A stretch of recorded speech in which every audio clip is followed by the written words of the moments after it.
My daughter said, "The greatest gift you can give us this Christmas is to stop being a freeloader and disappear from our lives." In that moment, I didn't cry or beg. I just packed my things, closed the door in silence. But what I did the next day, I'm glad to have you here. Follow my story until the end and comment the city you're watching from so I can see how far my story has reached. The greatest Christmas gift you could give us is to stop being a freeloader and disappear from our lives. Ilara's words hit me like a physical blow. I stood there in the doorway of what used to be my own dining room, holding the small wrapped presents I'd bought with the last of my Social Security money, watching my daughter's face twist with disgust as she looked at me. The whole family was there.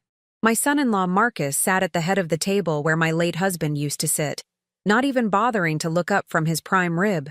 My two grandchildren, Emma and Jake, kept their eyes glued to their phones, their silence somehow worse than Ilara's cruelty.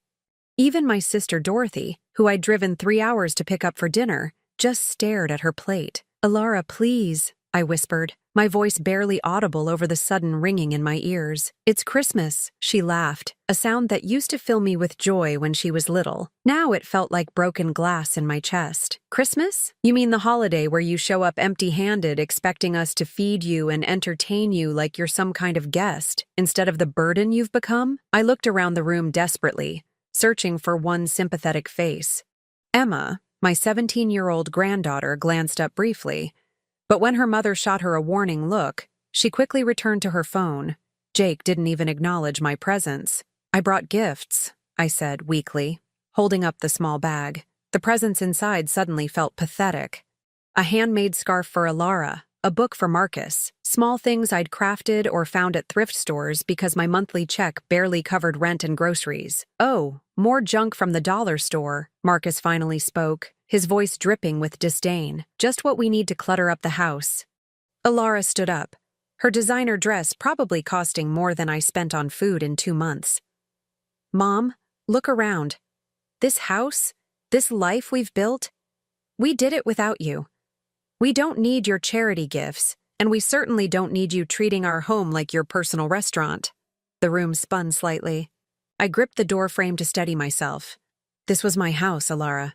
Your father and I—" "Was," she interrupted sharply. "Past tense. Daddy's been gone for 8 years, and you've been living off our generosity ever since. Well, we're done.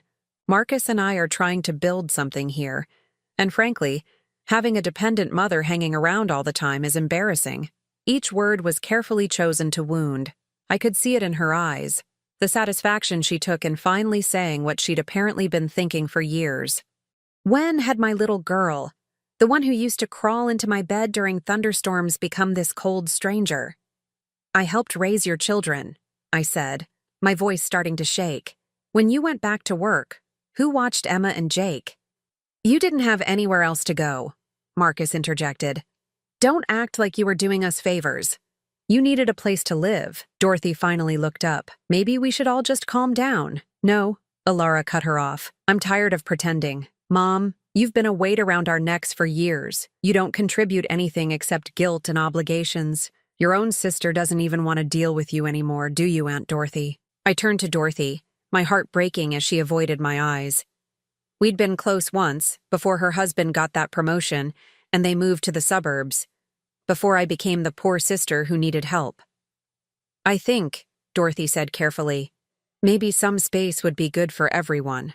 That's when I knew it was over. Not just this conversation, but everything. 8 years of believing I still had a family, of thinking I was helping, of convincing myself that even if money was tight, at least I wasn't alone. "You want me to disappear?"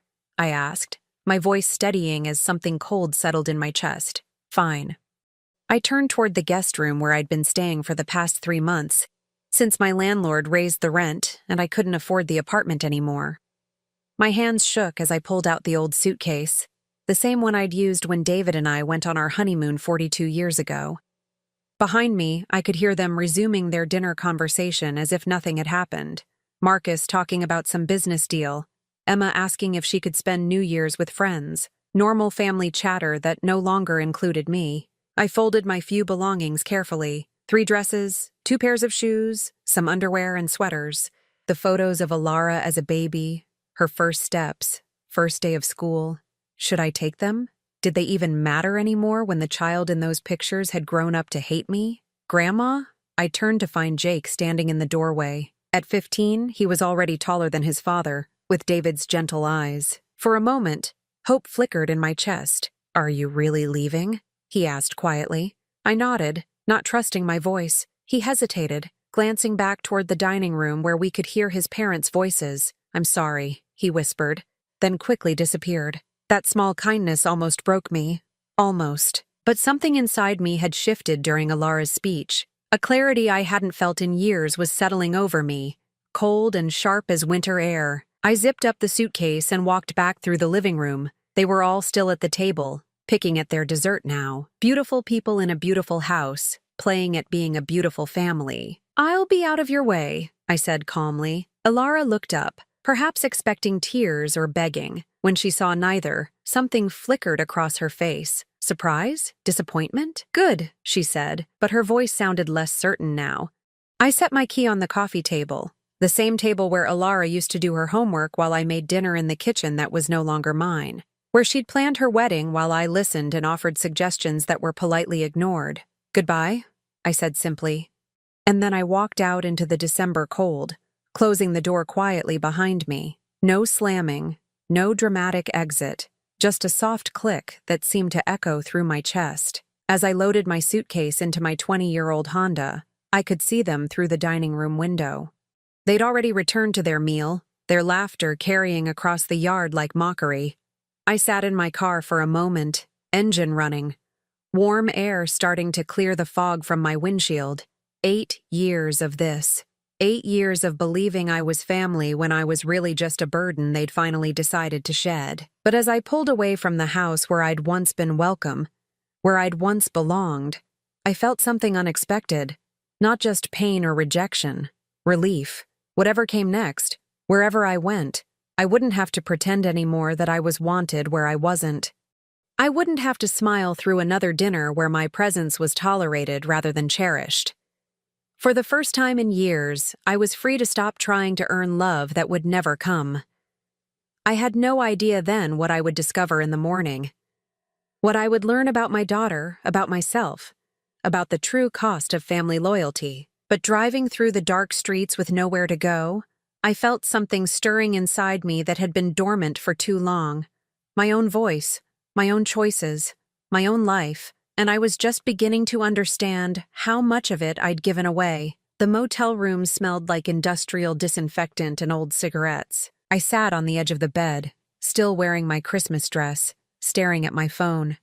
It had been 18 hours since I'd walked out of Alara's house, and the silence was deafening. Not one call, not one text, not even from Jake, who'd whispered that apology in the doorway. I'd driven aimlessly for 2 hours Christmas night, crying until my eyes burned, before finally pulling into a Super 8 off Highway 94. The desk clerk, a tired-looking woman about my age, had been kind enough to give me the senior discount without my asking. Small mercies. Now, in the harsh fluorescent light of morning, reality was setting in.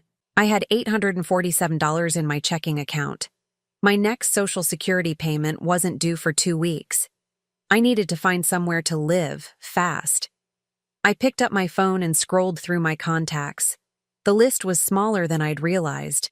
Most of our old friends had drifted away after David died, and the few who remained were more Alara's friends now than mine. Dorothy was clearly off limits after yesterday's betrayal. My neighbor from the old apartment might let me sleep on her couch for a few days, but Mrs. Patterson was 83 and barely managing on her own. The phone remained silent in my hands. No one was coming to save me. No one was even checking to see if I was okay. I thought about David then, really thought about him for the first time in months, without the distraction of family drama. He'd been my anchor for 34 years, the steady presence that made everything else manageable. When he died of that sudden heart attack at 57, I'd felt like half of myself had been ripped away. Alara had been wonderful then. She'd handled the funeral arrangements, helped me sort through his belongings, insisted I move in with them temporarily while I got back on my feet. For a few months, it had felt like we were closer than we'd ever been. She'd called every day, brought the grandchildren over for dinner, made sure I wasn't drowning in grief. When had it changed? When had her compassion turned to resentment? I walked to the small bathroom and looked at myself in the mirror. At 65, I looked older than I should. The stress of the past few years had carved lines around my eyes that makeup couldn't hide. My brown hair, once thick and shiny, had gone completely gray. When had I stopped taking care of myself? When had I started seeing myself through their eyes? A burden, a responsibility, a reminder of everything they didn't want to become. My phone buzzed. For a moment, my heart leaped. Maybe Jake, maybe even Alara calling to apologize, to say they'd been awful and could I please come home? It was a text from my bank. Your account balance is below $50. Consider setting up account alerts to avoid overdraft fees. I stared at the message, confused. Yesterday morning, I'd had over $800. I'd checked specifically because I wanted to make sure I could afford Christmas presents. I logged into my banking app, my hands shaking as I navigated to my transaction history. There it was. A withdrawal yesterday at 3:47 p.m. for $800. From an ATM I'd never used, in a location I'd never been. My stomach dropped. I called the bank immediately, navigating through the automated system with growing panic. I'm showing a withdrawal yesterday afternoon from your checking account, the customer service representative said, after I'd verified my identity 3 times.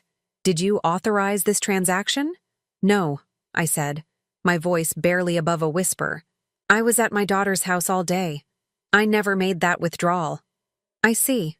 Well, you'll need to file a fraud report. However, I should mention that the withdrawal was made using your debit card and PIN number, so the investigation process could take several weeks. I had $47 to my name and nowhere to live, and it would take weeks to get my money back. Can you tell me which ATM it was? I asked, though I was beginning to suspect I already knew. The Walmart on Riverside Drive, 3 blocks from Alara's house. The same Walmart where she always sent me to pick up last-minute groceries when she was cooking for the family.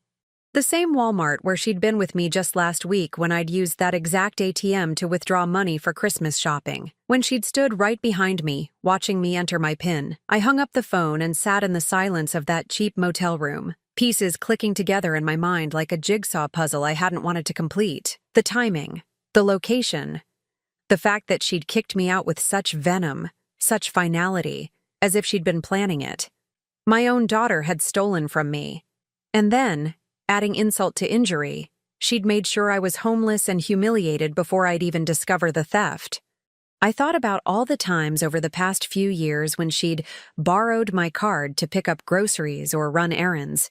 How many times had she memorized my PIN? How long had she been planning this? I pulled out the file folder I always kept with my important papers and spread everything on the bed. Social Security statements, Medicare information, my lease agreement from the apartment I could no longer afford. And there, tucked behind my insurance cards, were documents I hadn't looked at in years. The deed to the house where Alara now lived. I'd forgotten, or maybe I'd forced myself to forget. When David died, the house had still been in both our names. I'd signed some papers during those grief-stricken weeks, trusting Alara to handle the legal details while I tried to figure out how to exist without my husband. I pulled out the deed with trembling fingers. There it was, in black and white. Belinda Marie Thompson and Alara Thompson Mitchell, joint tenants with right of survivorship. Joint tenants. I still owned half of that house. The house I'd been thrown out of like an unwanted guest. The house where they'd called me a freeloader. But there was more paperwork behind the deed. Documents I didn't remember signing, with official-looking letterheads and my signature at the bottom. I squinted at the legal language, trying to make sense of it. A quitclaim deed, dated 18 months ago. Transferring my half of the property to Alara and Marcus for the sum of $1 and other valuable consideration. I don't remember signing this. I would never have signed this. But there was my signature, witnessed and notarized. My hands were shaking so hard I could barely hold the papers. Not only had Alara stolen my money yesterday, she'd apparently stolen my house 2 years ago. And I'd been so trusting, so grateful to have somewhere to live, that I'd never questioned it. How stupid could I have been? How blind? I thought about every family dinner where they'd subtly reminded me of their generosity. Every time Marcus had made comments about property taxes and maintenance costs, every guilt trip about being a burden, all while they were living in a house that was legally half mine. The worst part wasn't the theft. It wasn't even the betrayal. It was the realization that my daughter had looked me in the eye for months, maybe years, knowing what she'd done.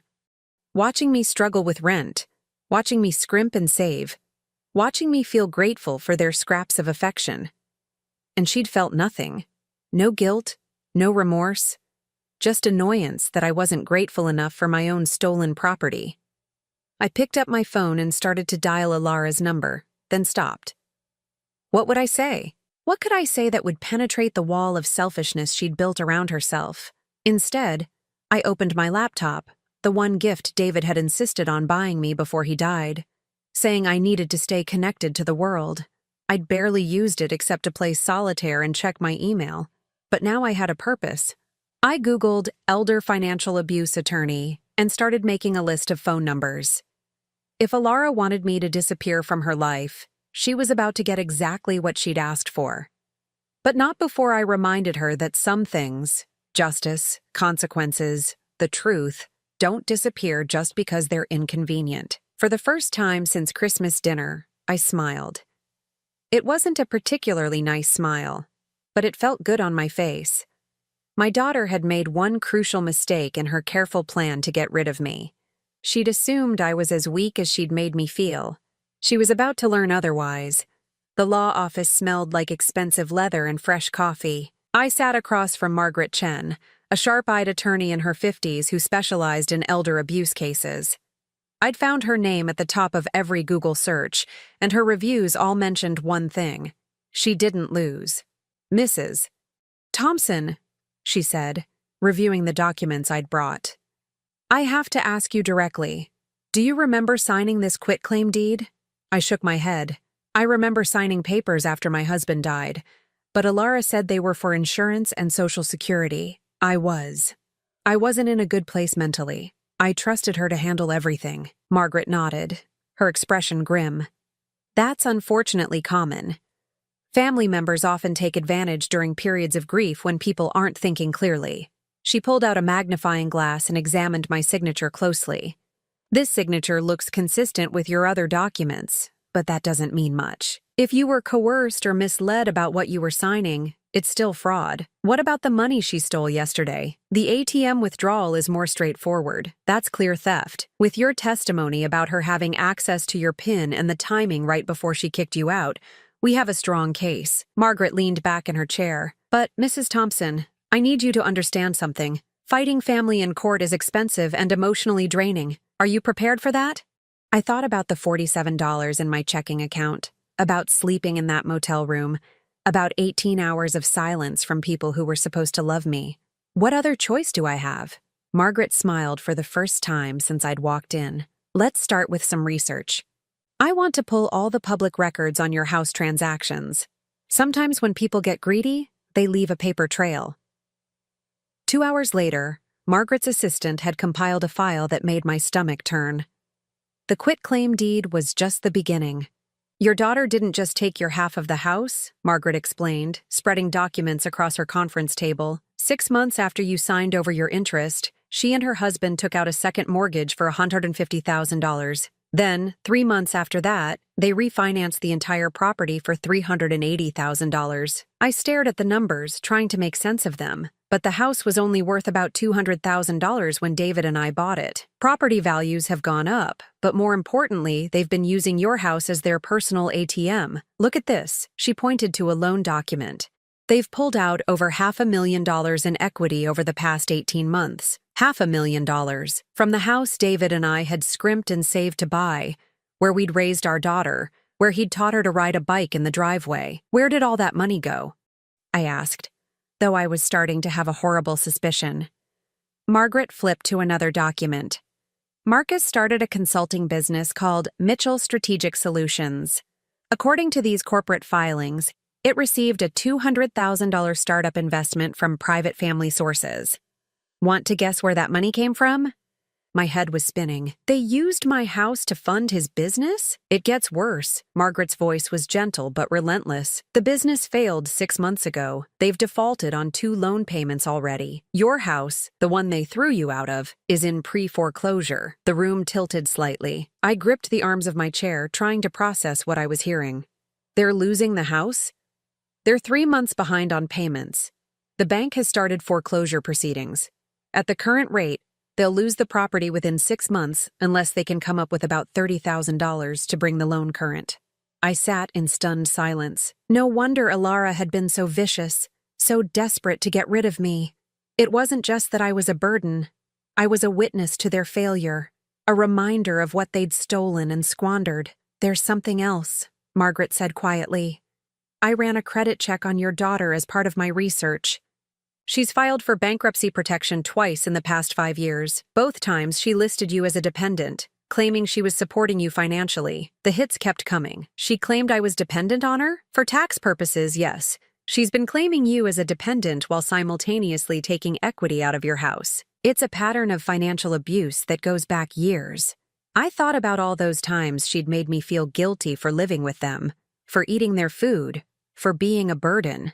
All while she was literally profiting from my dependency, using me as a tax write-off while stealing my property. Can we prove all this? I asked. Margaret gathered the documents back into a neat pile. Mrs. Thompson, your daughter has left a paper trail a mile wide. Forged documents, fraudulent loans, tax fraud, elder abuse. She's committed multiple felonies. The question isn't whether we can prove it. The question is what you want to do about it. I stared out the window of the law office, watching people walk by on the sidewalk below. Normal people with normal problems, not sitting in a lawyer's office discovering that their own child had systematically robbed them blind. What are my options? We can file criminal charges for the theft and fraud. We can sue to void the quitclaim deed since it was obtained through deception. We can force the sale of the house and recover your equity. Or, Margaret paused, studying my face. We can use this information as leverage. What do you mean? Your daughter is facing foreclosure.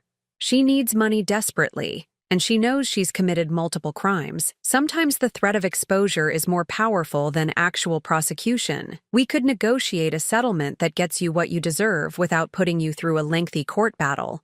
I thought about Alara's face Christmas night, the cold satisfaction in her eyes as she called me a freeloader, the way she'd orchestrated my humiliation in front of the entire family, the calculated cruelty of stealing my money right before throwing me out. What kind of settlement? Margaret pulled out a legal pad and started making notes. Well, let's see what she actually owes you. Your half of the house when you signed it over was worth about $100,000. The money she's stolen, including yesterday's ATM withdrawal, adds up to at least $15,000 over the past 2 years that we can document. Then there's the tax fraud, using you as a dependent while you were paying your own expenses. She scribbled numbers as she talked. Conservatively, she owes you $150,000 in damages. But given the systematic nature of the abuse and the emotional distress, we could probably argue for much more. $150,000, more money than I'd seen in my entire life. Enough to buy my own place, to live independently, to never have to depend on anyone again. How long would it take to get that money? If we sue, could be years. If we negotiate, Margaret smiled, could be weeks. I made my decision. I want to negotiate, but I have conditions, such as, I want her to know that I know.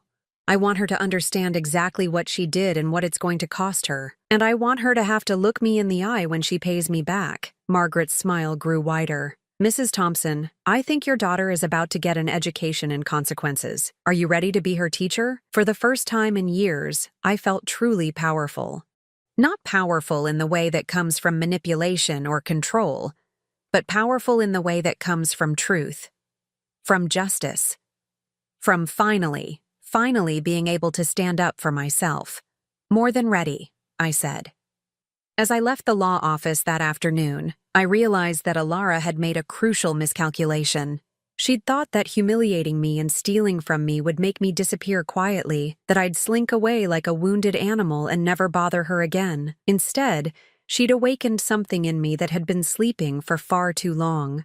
Something that wouldn't rest until she understood that actions have consequences, even when they're committed against your own mother, especially when they're committed against your own mother. The war was about to begin, and for the first time, I held all the weapons. I moved into a small efficiency apartment 3 blocks from Margaret's office. It wasn't much, just a studio with a kitchenette and a Murphy bed, but it was mine. For the first time in 8 years, no one could tell me I didn't belong there. Margaret had been right about leverage. Within a week of our first meeting, we'd compiled enough evidence to bury Alara in criminal charges, but I wanted more than justice. I wanted her to understand what she'd lost when she chose greed over family. "Your daughter called my office yesterday," Margaret told me during our second meeting. 3 times. "She wants to know what you're planning." I felt a cold satisfaction settle in my chest. She's scared. She should be. I had my investigator do some additional digging. The foreclosure proceedings are moving faster than we thought.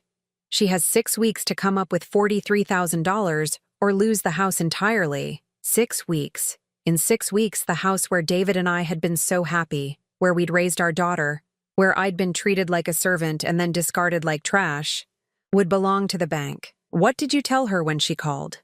Margaret smiled.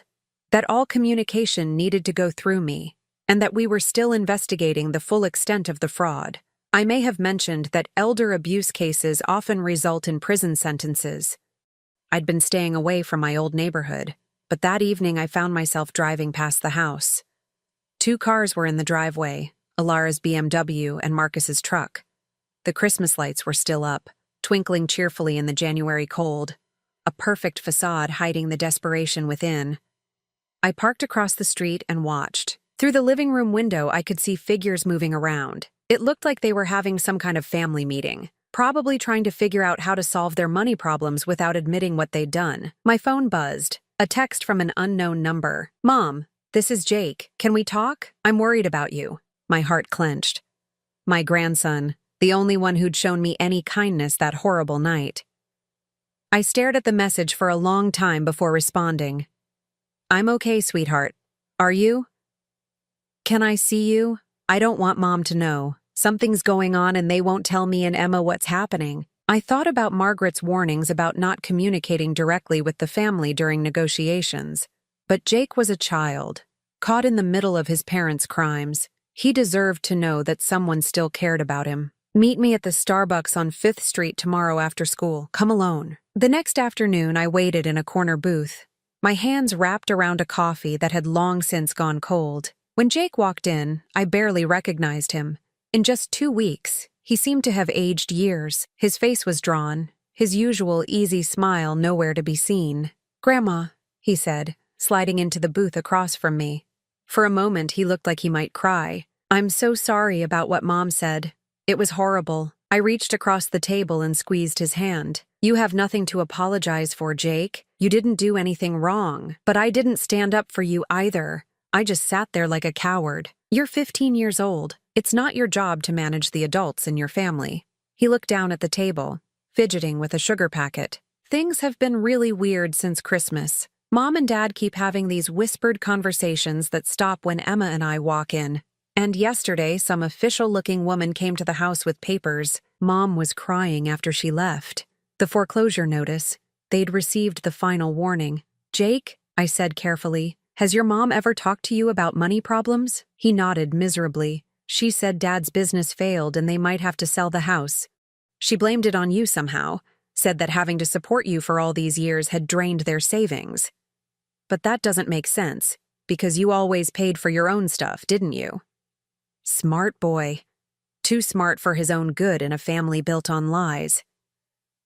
"Your mother is going through a difficult time," I said, choosing my words carefully. "Sometimes when people are scared, they look for someone to blame instead of taking responsibility for their choices. Are you going to come back?" he asked suddenly. I know what she said was awful, but families are supposed to forgive each other, right? I looked at my grandson's hopeful face and felt my heart break all over again. How could I explain that forgiveness required acknowledgement of wrongdoing? That his mother had stolen from me, lied to me, used me, and then discarded me without a second thought. Some things can't be undone, Jake, but that doesn't mean I don't love you and Emma. That will never change. Mom said you were probably homeless now, are you? No, sweetheart. I have a place to live. I'm okay. He studied my face, clearly wanting to ask more questions but not sure how. Finally, he said, "Will you text me sometimes, so I know you're all right?" Of course. After Jake left, I sat in that Starbucks for another hour, thinking about family and loyalty and the price of truth. My grandson loved me, but he also loved his mother. Soon, he'd have to reconcile those feelings with the reality of who she really was. I drove home to my little apartment and called Margaret. "I want to make the offer," I said without preamble. "Are you sure? We could probably get more if we take it to court." "I'm sure. But I want to deliver it in person." Margaret was quiet for a moment. "That's not typically how these things work, Mrs. Thompson. Usually we handle everything through attorneys to avoid emotional confrontations. I don't want to avoid the confrontation. I want to see her face when she realizes what she's lost. All right, I'll draft the settlement offer. Full restitution of $150,000, paid over 5 years with interest. In exchange, you agree not to pursue criminal charges. But Mrs. Thompson, if she accepts this offer, it means she admits no wrongdoing. Are you prepared for that? She'll know what she did. That's enough." 3 days later, Margaret called with news I'd been expecting. She wants to meet.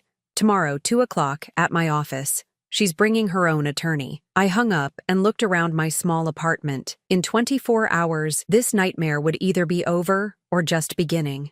Either way, Alara was about to learn that there were consequences for treating people as disposable. I spent that evening going through the few photo albums I'd managed to save. Pictures of Alara as a baby, as a toddler, graduating from high school and college. In every photo, she was smiling, surrounded by people who loved her. David and I had given her everything we could: love, support, opportunities, a stable home. When had that bright, happy child turned into someone who could steal from her own mother without a moment's guilt? I closed the album and put it away. Tomorrow wasn't about the past. It was about the future, mine and hers. The next morning, I dressed carefully in my best outfit, a navy blue suit I'd worn to David's funeral.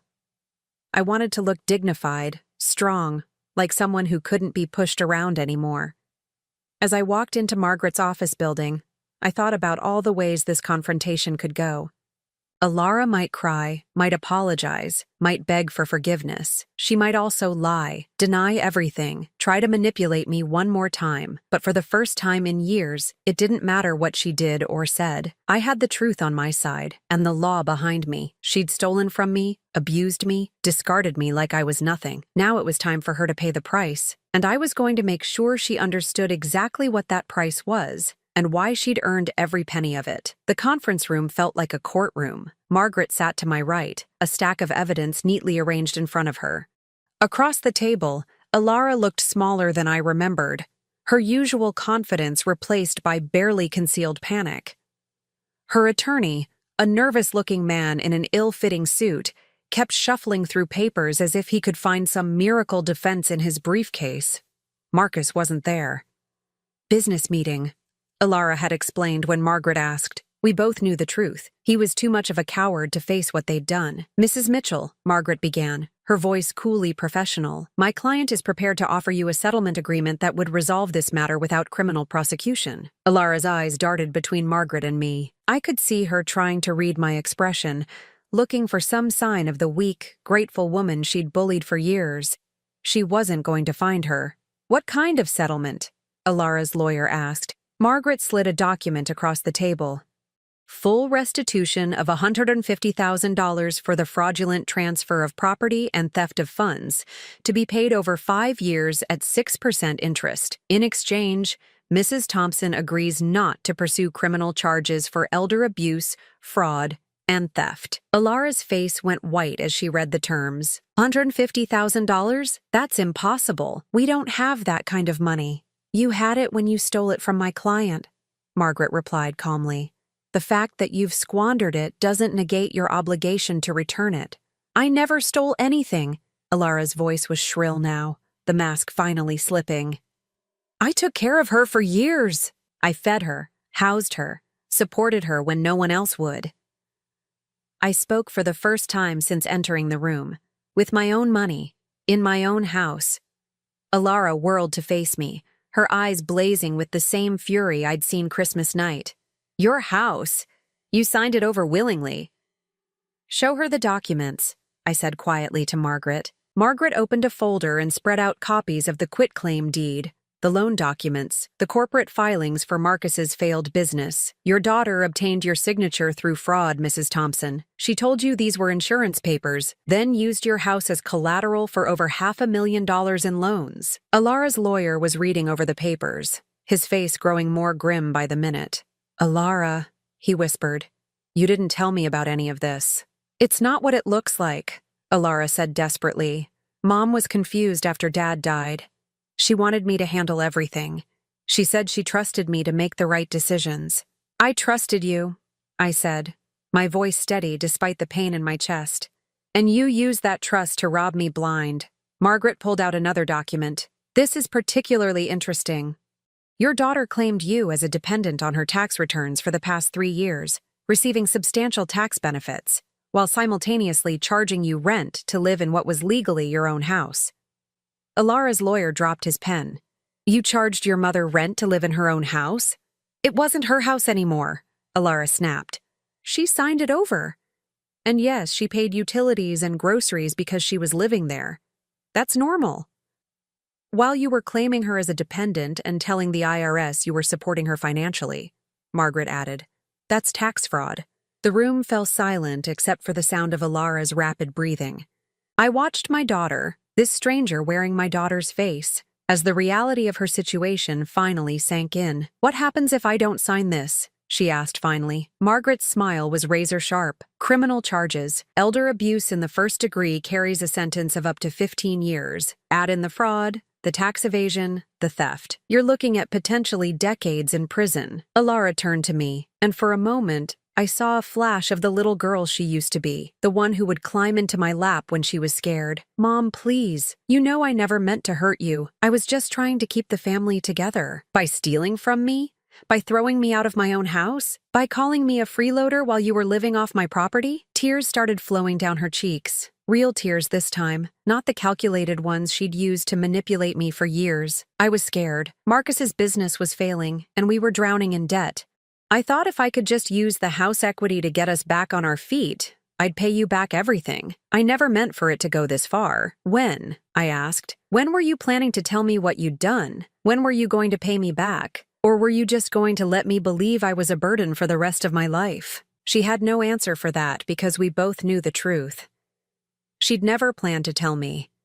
She'd planned to let me die believing I was nothing more than a drain on her resources, never knowing that those resources had been mine to begin with. The business was supposed to work, she whispered. Marcus said we'd make enough money to pay everything back and more, but then the contracts fell through, and the investors pulled out, and suddenly we were losing everything. So you decided to lose me too, I said quietly. Alara looked up at me, mascara streaking down her cheeks. What do you want me to say? That I'm sorry? I am sorry, Mom. I'm so sorry. But I can't pay you $150,000. We're losing the house anyway. We have nothing left. Margaret leaned forward. Actually, you do have options. The house, even in foreclosure, still has equity. If you sell it voluntarily, you could pay Mrs. Thompson at least partially and avoid bankruptcy. Sell the house? Alara's voice was barely a whisper. That's my children's home. Where am I supposed to live? You should have thought of that before you decided to gamble it away, I said. The cruelty in my voice surprised even me, but I didn't feel guilty about it. This woman had stolen my home, my security, my dignity. She'd made me feel worthless while profiting from my dependency. A little honesty about consequences was long overdue. Alara's lawyer cleared his throat. My client needs time to consider the offer. 24 hours, Margaret said firmly. After that, we file criminal charges. As we prepared to leave, Alara grabbed my arm. Mom, wait, please. Can we talk privately? Just for a minute. I looked down at her hand on my arm, remembering all the times she'd pulled away when I'd tried to hug her, all the times she'd made me feel like my affection was unwelcome. You can say whatever you need to say in front of the lawyers. I love you, she said desperately. I know I've made mistakes, but I love you. You're my mother. Doesn't that count for something? I studied her face, looking for some sign of genuine remorse, some indication that she understood the magnitude of what she'd done. All I saw was panic and self-preservation. Love isn't something you say, Alara. It's something you do. And everything you've done for the past 2 years has shown me exactly how much you love me. I gently removed her hand from my arm and walked toward the door. 24 hours. I said without turning around. In the elevator, Margaret was quiet for a moment before speaking. How are you feeling? Empty? I said honestly. I thought confronting her would make me feel better, but it just makes me sad. She's not the daughter I raised. I don't know what happened to that little girl. Sometimes people show us who they really are when they're under pressure. Maybe she was always capable of this, and you just never saw it because she never needed to hurt you before. The elevator doors opened, and I stepped out into the lobby, into the rest of my life. Tomorrow, Alara would either sign the settlement agreement or face criminal prosecution. Either way, she'd finally understand that actions have consequences. But as I walked to my car, I realized something important. This had never really been about the money or the house or even justice. It had been about respect, about refusing to be treated as disposable, about standing up for myself after years of being diminished and dismissed. And in that regard, I'd already won. Whatever Alara decided in the next 24 hours would determine her future, not mine. I'd already chosen mine. For the first time in years, I was free. The call came at 11:47 p.m., exactly 12 hours and 13 minutes before Margaret's deadline. I was lying in bed, not sleeping, when my phone buzzed with Alara's number. Mom? Her voice was hoarse, like she'd been crying for hours. I'll sign it. I'll sign the settlement. I sat up in the darkness of my small apartment, feeling strangely calm. All right. That's it? That's all you're going to say? What else is there to say, Alara? You made your choice a long time ago. Now you're living with the consequences. There was a long silence. Then, in a voice so small I almost didn't recognize it, she said, I really am sorry, Mom. I know you don't believe me, but I am. I believe you're sorry you got caught. That's not. She started, then stopped. Will you ever forgive me? I looked around my little apartment, at the life I'd built from nothing after she'd thrown me away, at the independence I'd fought for, the dignity I'd reclaimed, the peace I'd found in not having to pretend I was wanted where I wasn't. I don't know, I said honestly, but Alara, that's not your decision to make anymore. I hung up and turned off my phone. The settlement signing took place 3 days later. Alara looked like she'd aged 10 years since our confrontation. She signed every page without argument, her hand shaking slightly as she wrote her name over and over again. The terms were straightforward. She would sell the house within 90 days and pay me $85,000 from the proceeds.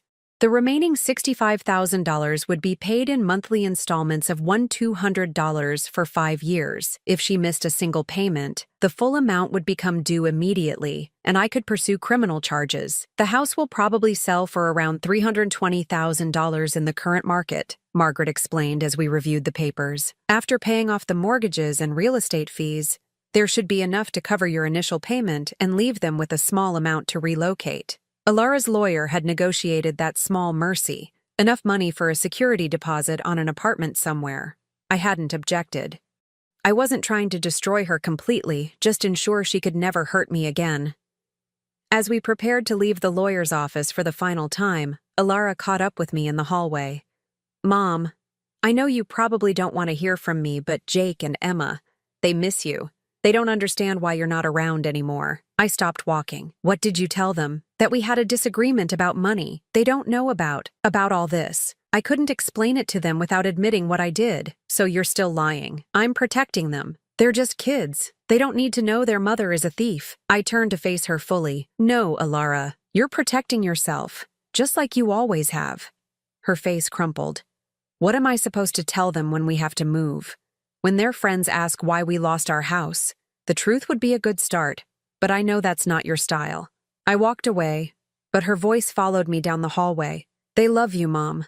Whatever you think of me, don't punish them for my mistakes. I didn't answer, but her words stayed with me as I drove home. 2 months later, I moved into my new place. a small but beautiful cottage on the other side of town. It had a garden where I could grow vegetables, a front porch with a swing, and most importantly, it was mine, completely, legally, undeniably mine. I was planting tomatoes in my backyard when I heard the gate creak. I looked up to see Jake standing there, taller than I remembered, holding a small wrapped package. "Grandma?" I set down my trowel and stood up, brushing dirt from my hands. "Jake, how did you find me?" I asked around. "Mrs. Patterson from your old building told me where you lived." He looked nervous, uncertain. "I hope it's okay that I came. It's more than okay. Come here." He ran to me then, and I hugged him tight, breathing in the familiar scent of his shampoo, feeling how much he'd grown in just a few months. "I brought you a birthday present," he said, pulling back and offering me the package. "I know I missed your actual birthday, but I wanted you to have something." Inside was a framed photo of the two of us from last Christmas morning, before everything fell apart. We were sitting on the couch, and I was showing him how to knit. Both of us were laughing at something, our heads bent together in concentration. "I found it on my phone," he said quietly. "I thought maybe you'd want to remember that not everything about our family was bad." I felt tears prick my eyes. "Thank you, sweetheart. This is perfect." We sat on my porch swing, and Jake told me about school, about baseball season starting, about Emma getting her driver's permit. Normal teenage things that felt precious because I'd thought I'd never hear them again. "Mom says you're not talking to us anymore because of some fight about money," he said eventually. I chose my words carefully. "Your mother and I had some serious disagreements about respect and honesty. Sometimes adults make choices that change relationships permanently. But you'll always be my grandma, right? Even if you and Mom can't work things out?" I put my arm around him, pulling him close. "Always. That will never change, no matter what happens between your mother and me." "Good," he said, relaxing against my side, "because I was scared I'd lost you forever. You could never lose me, Jake, ever." He stayed for 2 hours, helping me plant the rest of my garden and catching me up on everything I'd missed. When it was time for him to go, he hugged me tight. "Can I come back? Maybe bring Emma next time if she wants to come." "Anytime. This is your safe place now, both of you." After he left, I sat on my porch as the sun set, holding the framed photo he'd given me. It was true. Not everything about our family had been bad. There had been love there, real love, even if it had gotten twisted and poisoned by greed and manipulation. My phone buzzed with a text from Margaret. "First payment received and cleared. A $200 exactly on time." I smiled and deleted the message. Alara was keeping up her end of the bargain, at least for now. The money was nice, but it wasn't really about the money anymore. It was about the principle, about consequences, about refusing to be a victim. 6 months later, Emma came to visit too, hesitant at first but warming up when she realized I wasn't going to lecture her about her mother or try to turn her against her family. We baked cookies and talked about college plans and boys, normal grandmother-granddaughter things. "Mom seems sad all the time now," Emma confided as we cleaned up the kitchen. "She cries when she thinks we can't see her." "I'm sorry to hear that," I said, and I meant it. I'd never wanted to destroy Alara, just to protect myself from her. "Do you think you'll ever forgive her?" It was the same question Alara had asked me that night on the phone, and I still didn't have a good answer. Forgiveness is complicated, honey. Sometimes people hurt us so badly that even if we want to forgive them, trust is broken forever. And without trust, relationships can't really work. Emma nodded thoughtfully. "She keeps asking about you, wanting to know if you're okay, if you're happy. What do you tell her? That you seem happier than I've seen you in a long time. Is that bad?" I hugged her close. "No, sweetheart, that's honest. And honesty is never bad." A year after the settlement was signed, I received an unexpected visitor. Dorothy, my sister, stood on my doorstep looking embarrassed and uncertain. "I know I don't have any right to ask," she said, "but could we talk?" I made us tea and we sat in my living room, the tension thick between us. "I owe you an apology," Dorothy said finally. "A big one. I knew something was wrong that Christmas night, but I was a coward. I let Alara throw you out because it was easier than standing up to her." "Why are you here now, Dorothy?" "Because Alara called me last week crying. She told me what she did, about the house and the money and all of it. She said you found out and made her pay it back." Dorothy shook her head. I had no idea how bad it was. I thought it was just a family squabble about money, and now I know my little sister was being abused by her own daughter, and I stood by and let it happen. I'm ashamed of myself, Belinda. I'm so sorry. It felt good to hear the apology, but it didn't change what had happened. Thank you for saying that. Is there any chance we could? Could we try to rebuild our relationship? I know I don't deserve it, but I miss you. I miss having a sister. I looked at Dorothy, remembering all the years when we'd been close, when we'd supported each other through their mother's death and the struggles of raising families. One moment of cowardice didn't erase a lifetime of sisterhood. We can try, I said. But things are different now. I'm different now. She nodded, tears in her eyes. I understand. And Belinda, I'm proud of you for standing up for yourself. It couldn't have been easy. It was the hardest thing I've ever done, but also the most necessary. That evening, as I watered my garden in the fading light, I thought about forgiveness and family and the price of peace. I'd built a good life for myself, a quiet life full of small pleasures and genuine relationships. Jake and Emma visited regularly. Dorothy and I were slowly rebuilding our connection. I had enough money to live comfortably, a home that was truly mine, and most importantly, my self-respect. Alara continued to make her payments on time, every month like clockwork. We'd had no contact since the settlement signing, and I was content to keep it that way. Some bridges, once burned, couldn't be rebuilt, and some relationships, once poisoned, couldn't be healed. But I was no longer angry. Anger was exhausting, and I'd wasted too many years of my life on negative emotions. Instead, I felt something I hadn't experienced in a very long time.